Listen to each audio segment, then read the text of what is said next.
This is the first time I've ever heard of anything like that. I do know that I was talking to my mom who lives in Michigan, and she said some of the schools there were having some of the same things. So I didn't feel as bad about it being in here. Oregon is pretty much a small town, so everybody kind of knows everybody. So I think I was shocked.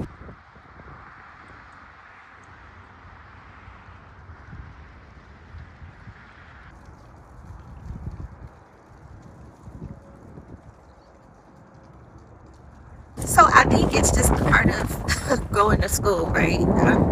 Kids have cooties. I've always said that, and so I think inevitably she might get it. I know that a lot of people offer the flu shot, so I usually make sure she gets the flu shot around flu season just to help combat some of that. So I do that.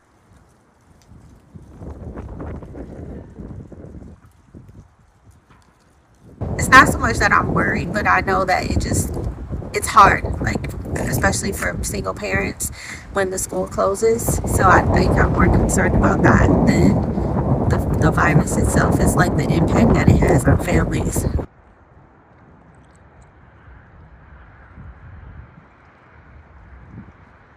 I do understand the importance of making sure you follow whatever the requirements are to keep it from spreading. And I think I get nervous because even though the pandemic was a while ago, it still is fresh in your mind when something like this happens.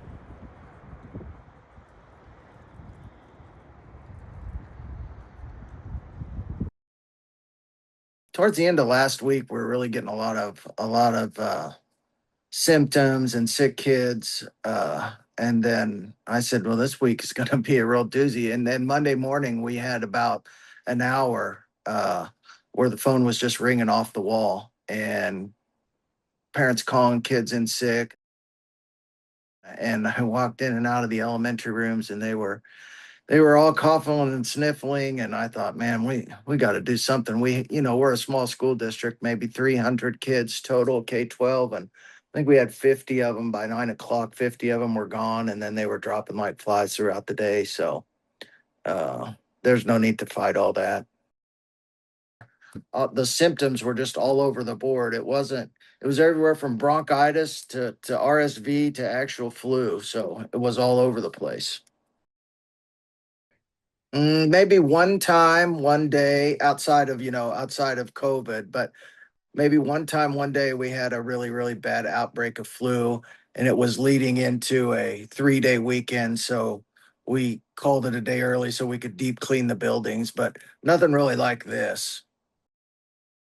I imagine if it wasn't for Christmas break, we would have maybe tried to make it a couple more days. But we didn't want staff and students going to their family Christmases sick and taking this stuff to their grandma and grandpas. And, that's important. So we wanted to really get everybody well by Christmas was the goal, and to get the buildings deep cleaned.